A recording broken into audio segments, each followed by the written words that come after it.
My wife cheated and let me raise another man's child, so I found proof, confronted her, and left her to live with the shame forever. I honestly don't know how to even begin to explain the situation, but I'll try my best.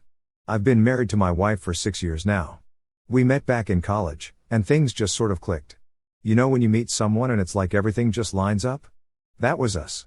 We did the whole couple thing, moved in together during our senior year, got through finals, and even managed to graduate without killing each other.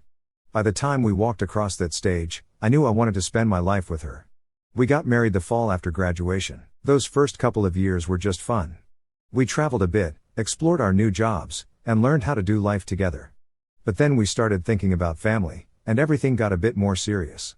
We talked about kids, the future, all of that. She went off birth control to give us a shot at starting a family, and when I say her libido went through the roof after that, I mean it was like a whole new person. We got closer than ever, like we were both excited to take that next step together. Here's the thing, though, starting a family didn't come easy. Month after month, year after year, nothing. Every time her period was late, we'd get our hopes up, and then, the disappointment would hit. It was rough, honestly. We tried not to stress about it too much, figuring it would happen when it was meant to. After 3 long years, we finally got that positive test, and man, I thought that was it. Everything felt worth it. We were over the moon. When our daughter was born, it was like everything I'd ever wanted. I was all in as a dad, sleepless nights, changing diapers, you name it. I didn't mind any of it. This was our little family, and I felt like I was doing something right. And my wife? She was a great mom. Life felt pretty complete, and any little issues we had before just seemed to melt away. After our daughter, my wife decided to go back on birth control, but here's where things started getting weird. She struggled with it this time around. She had a lot of side effects, nausea, mood swings, you name it. Her doctor kept changing her prescriptions, but nothing seemed to work right. Eventually, we both agreed that maybe it wasn't worth it. We were on the fence about having another kid anyway, so I volunteered to get a vasectomy. It just seemed like the easier option, plus it could be reversed if we ever changed our minds. So I went ahead and did it. 3 years later, we've just been living our lives without any baby stress, and if I'm honest, things got even better in the intimacy department. There was a sense of freedom there, We didn't have to worry, so we just enjoyed each other. Then, a few weeks ago, something felt off. My wife was acting differently, and I noticed she was late. Like I said, that wasn't unusual for her, so I didn't think much of it at first. But then I started seeing other signs. Her chest was sore, and she was getting these waves of nausea in the morning. I felt a weird, anxious pit in my stomach. I knew I'd had a vasectomy, so logically, there was no way she could be pregnant. But still, the signs were there, clear as day. I decided to check things out on my end, just to be sure. I went to the doctor to get my sperm count checked, and I didn't tell my wife because honestly, I was trying to avoid any unnecessary stress in case this was all just some hormonal fluke or something. After a couple of days, I got the results back, and my doctor told me plain and simple that I was still sterile. My vasectomy had done its job. At that moment, I felt like someone had punched me in the gut. I just stood there, trying to process what that meant. I didn't want to jump to conclusions, but my mind was racing. I thought maybe it's just some strange coincidence. I tried to tell myself that this couldn't mean what I thought it meant, but I couldn't let it go. So I did something I never thought I'd have to do. I took my daughter to get a DNA test. That decision tore me up inside. I mean, who goes around questioning if their kid is actually theirs? But I had to know, and let me tell you, the days waiting for those results were some of the longest of my life. Every time I looked at her, my heart broke a little. I kept thinking, what kind of dad am I if I even have to do this? But I couldn't shake that gut feeling. When the results finally came in, I was alone. I ripped open that envelope and read the words that would change everything. My daughter wasn't biologically mine. I honestly can't even describe the feeling. It was like the ground had disappeared from under me. All the memories, the little moments of watching her sleep, teaching her words, those quiet times when it was just me and her, it all felt shattered. I didn't know how to react. I wanted to scream, to cry, to throw something, but I just sat there, numb. It didn't feel real, like I was watching someone else's life fall apart. But then I realized I had to talk to my wife about it. I had to get answers. She came home that night, and I didn't waste any time. I showed her the test, the proof. She went pale, and for a second, I thought she might try to deny it, but she didn't. She just stared at me like a deer in headlights. I asked her point blank if she'd been with someone else. She stammered at first, but eventually she admitted that yes, she had. She swore it was only one time, that it was a mistake, that she never meant to hurt me. I listened, but it was like her words just bounced off me. I couldn't even process them. My whole life had just been flipped upside down, and here she was telling me it was a mistake. She tried to explain, to apologize, saying she'd been under a lot of stress, that she was sorry, that she never wanted it to go this far. But all I could think was, how could she do this to us? To our family? I asked her if there was anything else she needed to tell me. She kept saying it was just that one time, that she'd never done anything like this before, but I didn't know if I could believe her. She begged me to forgive her, said she'd do anything to fix this, even terminate the pregnancy if that's what I wanted. I just sat there, feeling like a stranger in my own life. That night, I ended up on the couch, staring at the ceiling, just trying to make sense of it all. I didn't know what to do or where to go from here. Everything I thought I knew about my life, about her, was just gone. So here I am, a few days after learning the worst news of my life, and I'm still completely lost. I don't know what to say to anyone, and even worse, I don't know what to say to my wife. We've barely talked since that night. I mean, what am I supposed to say to the woman who's been lying to me for God knows how long? I know the look on her face when she confessed wasn't fake, and that messes me up even more because if she was genuinely sorry, that means she knew exactly what she was doing the whole time and still chose to keep me in the dark. Most days, I just feel numb. It's like I'm here, but I'm not really living. I'm just existing, going through the motions, trying not to blow up in front of my daughter. And that's the hardest part. Every time I look at her, this guilt and confusion eats me up. She's just a kid, our kid, or so I thought, and I don't want any of this to touch her. She has no idea what's going on, and I'm so torn about what's next. After my wife's confession, I wanted to demand every single detail. Who was this guy? When did it happen? Why did it happen?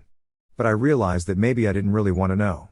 I mean, sure, I wanted answers, but there's a part of me that knows once I find out, there's no going back. Once you hear the specifics, the picture you've built of someone just disintegrates, and right now, I don't think I can handle that. My mind's already torturing me with every possible scenario, every what if. I've been keeping myself busy, though, just to stay sane. Between work and avoiding eye contact with my wife, I keep thinking about what I'm supposed to do next. Should I stay with her, work it out for the sake of our daughter? Or should I just cut my losses? It feels like both options are garbage, honestly. And yeah, maybe I'm overthinking, but what else can I do when every quiet moment just brings up more questions? The few words we've exchanged have been awkward as hell. She tries to be nice, asks if I want something to eat or if I'm okay, but it just feels wrong. It's like she's trying to put a band-aid on a sinking ship.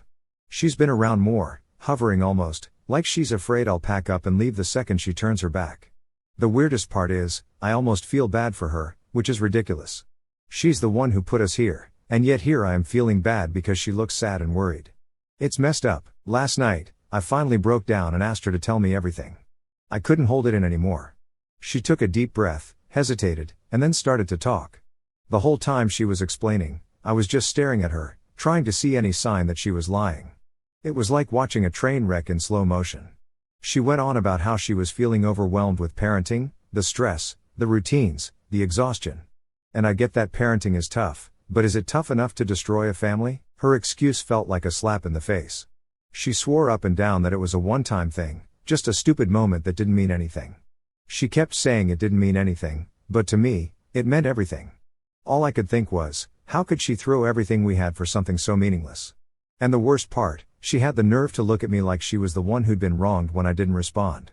I mean, what was I supposed to say? I felt like nothing I said would be enough to get through to her. I went to bed without saying anything back, just lay there staring at the ceiling, trying to process. And at some point, I must have fallen asleep because I woke up to my daughter poking me in the ribs, all bright-eyed and happy like kids always are.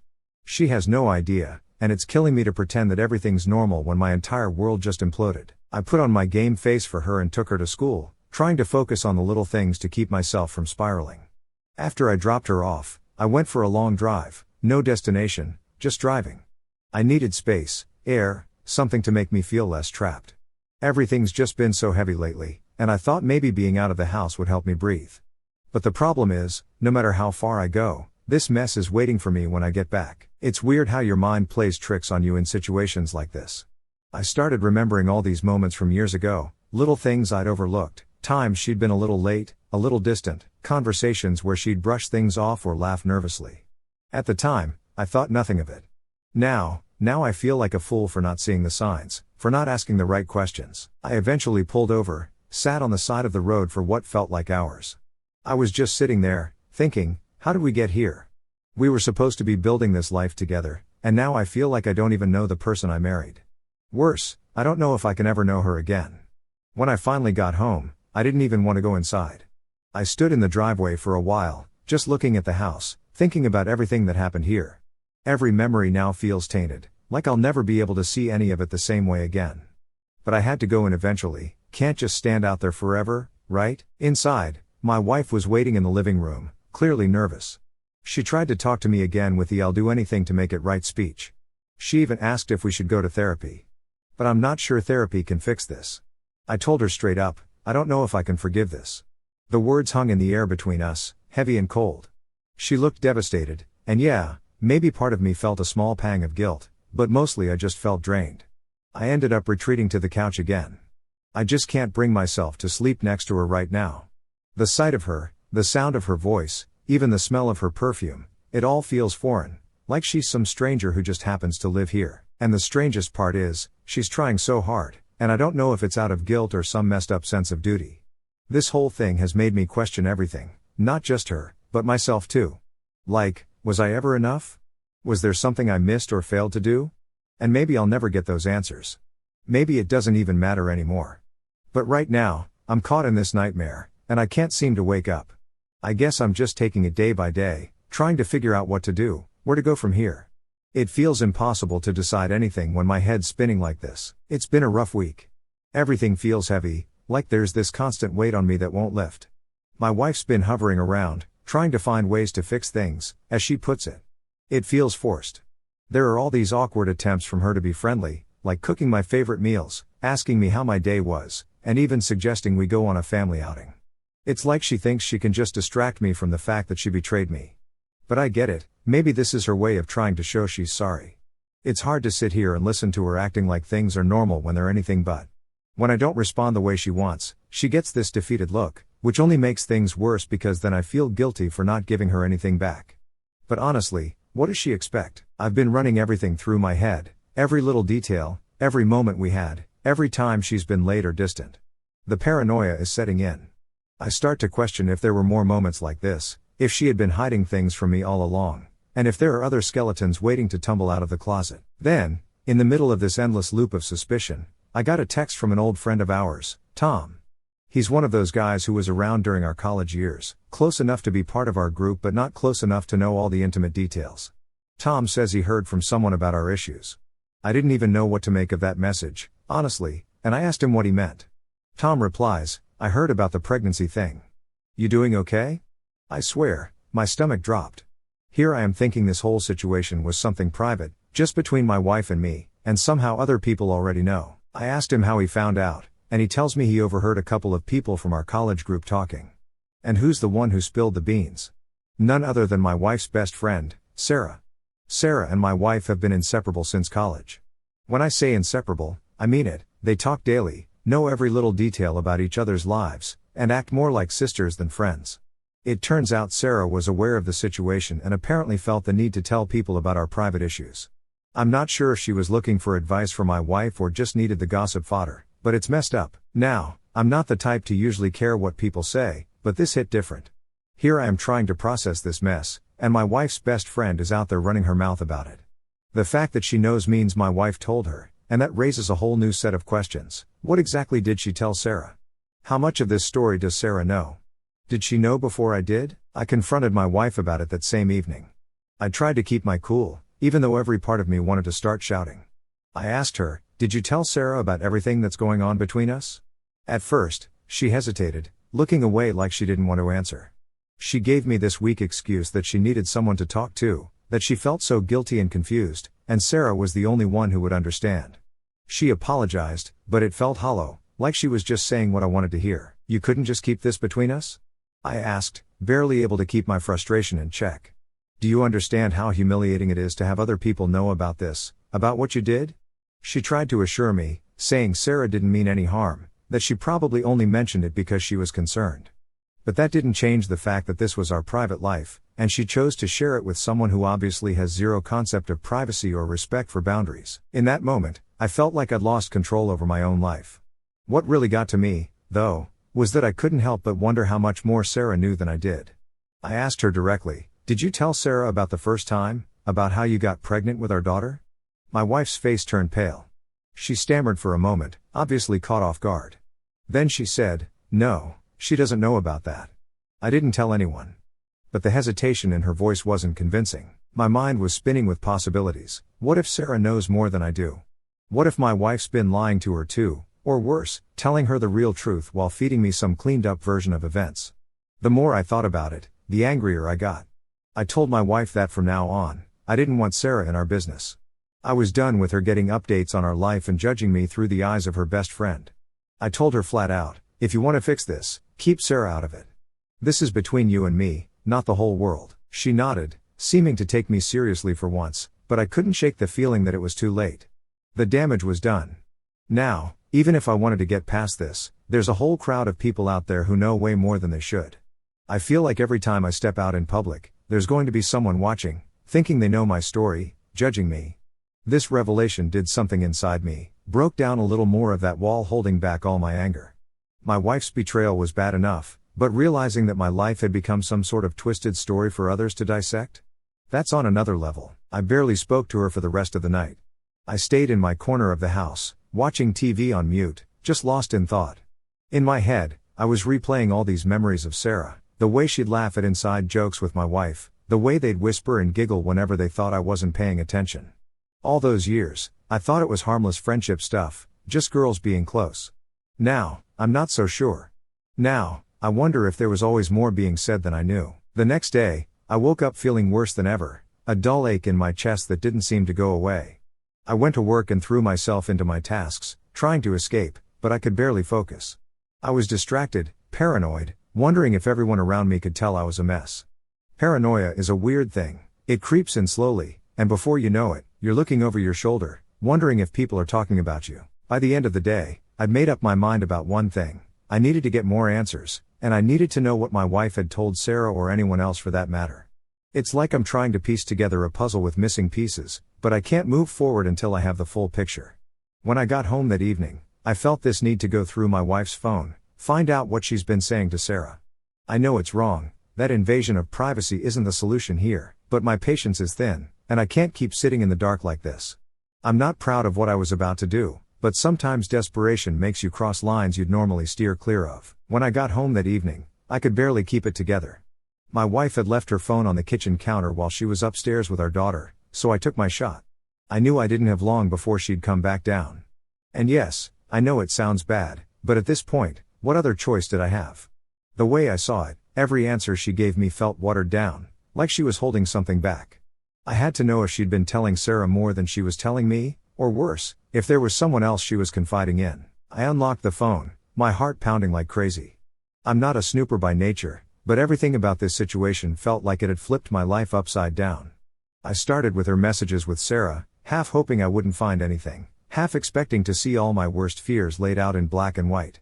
I scrolled through their conversations, trying not to read more into things than necessary.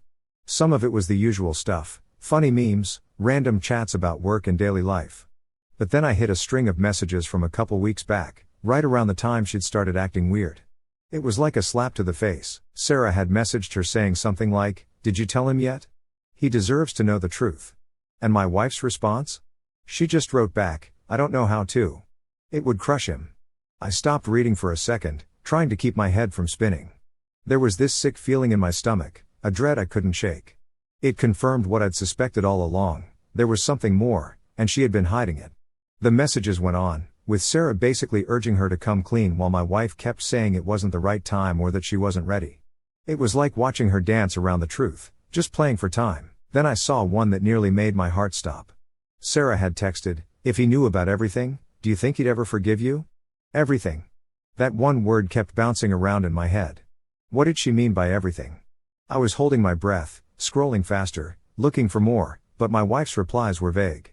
She kept avoiding Sarah's direct questions, just telling her she didn't know what to do, that she was scared of losing our family. At that moment, I wanted to throw her phone across the room.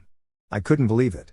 Here she was, confiding in her friend about her guilt, practically admitting there were layers to this that I hadn't even touched. And the worst part, she had no intention of coming clean unless she was forced to. Every vague reply she sent to Sarah was a reminder that she was more scared of the consequences than she was willing to fix what she broke. Just as I was about to put the phone down, I heard her coming down the stairs. I locked the phone, set it back on the counter, and tried to act casual. My hands were still shaking, though, and I'm pretty sure she noticed something was off. She gave me a weird look, like she could sense I'd done something. I just shrugged it off, grabbed a glass of water, and acted like nothing was wrong. I didn't say a word to her that night. I couldn't. Every time I looked at her, all I saw were those messages, her admissions, and the feeling that I'd been kept in the dark on purpose. I knew I couldn't let this go, but confronting her then and there without any solid proof would just lead to another round of vague answers and half-hearted apologies. I needed to come up with a way to get the truth without giving her a chance to twist things again. The next day, I decided to reach out to Sarah. I know it sounds crazy, but she was the one person who seemed to know the whole story, or at least more than I did. If my wife was too scared or unwilling to tell me the truth, maybe Sarah could fill in the blanks. I sent her a message, kept it simple, just saying that I needed to talk about some things she might be aware of. I didn't even have to explain more than that. She agreed to meet up. When we met, Sarah looked like she'd seen a ghost. She barely looked me in the eye, like she knew that I knew more than I let on. I didn't waste any time. I asked her straight up, "What did my wife tell you? I know she's been hiding things from me, and you know what I'm talking about." At first, she hesitated. She mumbled something about not wanting to get in the middle of things, about respecting privacy. But I wasn't having it. I told her that she'd already crossed that line the moment she started discussing my marriage with other people. Her face turned red, and I could tell she was struggling to decide what to say. Then she finally cracked. "Look," she said, taking a deep breath, "she told me a lot, probably more than she should have." She went on to admit that my wife had confided in her about issues she'd been having, about doubts and regrets that she claimed went back years. And it wasn't just one incident. Apparently there had been multiple times she'd thought about confessing but was too scared to face the fallout. The more Sarah talked, the angrier I got. My wife had been hiding so much from me, not just this one mistake but years of deception. Sarah kept trying to justify her friend's actions, saying she was scared and confused, but all I heard was that my wife had been dishonest for far longer than I'd realized. Sarah said something that really stuck with me. She mentioned that my wife had felt trapped at times, that she didn't want to hurt me but felt like she was living two lives. I didn't know whether to be angry or sad at that point. Here was the person I'd built my life around, who I'd trusted more than anyone, admitting to her friend that she wasn't even happy with the life we had. As I walked away from that meeting, I knew there was no going back. Whatever version of the truth she had planned to feed me wasn't going to cut it. I needed her to look me in the eye and tell me everything, every last detail. And if she refused, well, I'd have my answer right there. When I got home, she was waiting for me. She must have sensed something was up because she immediately asked if we could talk. I looked at her, all the anger and hurt bubbling up, but I held it back. I told her, "Fine, let's talk. But this time, I don't want half-truths, and I don't want excuses. I want everything, and I mean everything." She looked like a deer caught in headlights, but I wasn't about to let her off the hook. I sat down across from her, not even sure where to start. Part of me wanted to scream and demand answers, but I knew that wouldn't get me anywhere. Instead, I just stared at her, waiting for her to start talking. She shifted nervously, her hands twisting in her lap, and finally she whispered, "I don't even know where to begin." I wasn't in the mood for games. "Then start with what you've been hiding. No sugarcoating, no holding back. I'm done with half-truths." She looked down, her fingers fidgeting with the hem of her shirt. "I didn't plan for any of this to happen," she mumbled. "It just got out of hand." "Got out of hand?" I repeated, my voice holding back the anger. "Out of hand doesn't cover years of lies, months of hiding things from me. I deserve better than out of hand. I want details." It felt like she shrank into herself, like she was trying to disappear, but I wasn't letting her off the hook. After a long pause, she finally took a deep breath and started to talk. "It started with just messages, small things," she began, her voice shaking. "At first, it was nothing serious. I was lonely, stressed, dealing with a lot, and he listened. I could feel my fists clenching, but I stayed quiet, letting her continue. I wasn't here to listen to her justifying it, but to hear the truth." She went on, and then it became something I couldn't control. I never meant for it to go where it did, but I don't know, I was confused, and I couldn't just stop. And I thought I could handle it, keep it separate, but then everything got complicated. Her words sounded like static in my head. There was a bitterness in her voice, like she was upset that she'd lost control of her situation. But for me, all I could hear was betrayal after betrayal. I interrupted her. Did you ever think to tell me? Did it cross your mind that maybe, just maybe, I had the right to know? She finally looked up at me, eyes full of tears. I was scared, okay? I knew you'd leave me if you found out, and I didn't want to lose everything we'd built together. So instead, you just lied for years? How do you even justify that to yourself? I couldn't stop the frustration boiling over. I gave you everything I had, and you were off living some double life. Her tears fell faster, but it didn't soften me.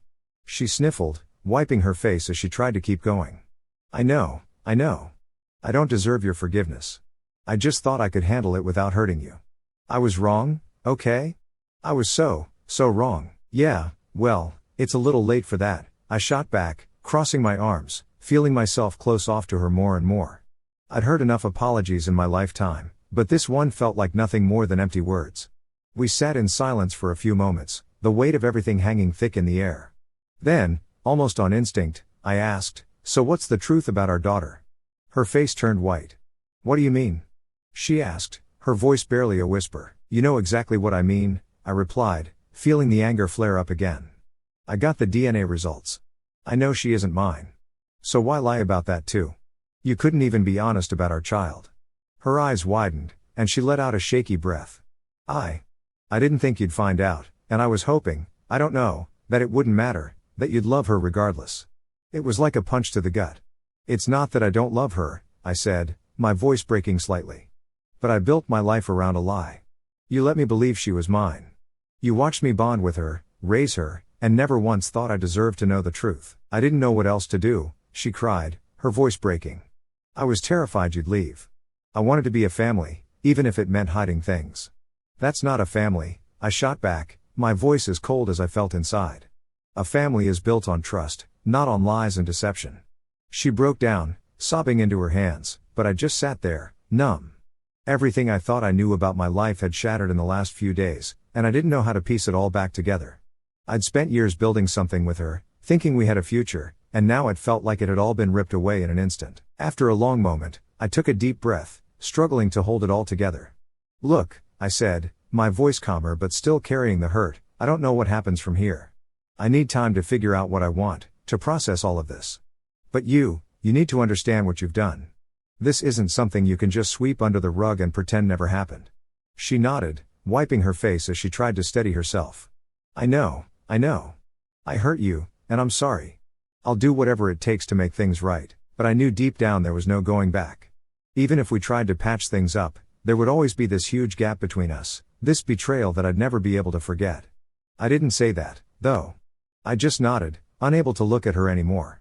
The next few days passed in a blur. I kept my distance, taking time to be alone, to think about everything. Every memory we had together felt tainted now, like a dark cloud hanging over every good moment. Part of me wanted to hold on to it all, to pretend this was just a bad dream, but the other part knew I had to face reality. In the end, I made the choice I knew I had to make. I told her I needed space, that I couldn't just move on like nothing happened. I packed a few things, left the house, and stayed with a friend for a while. She cried when I left, but I didn't look back. I couldn't.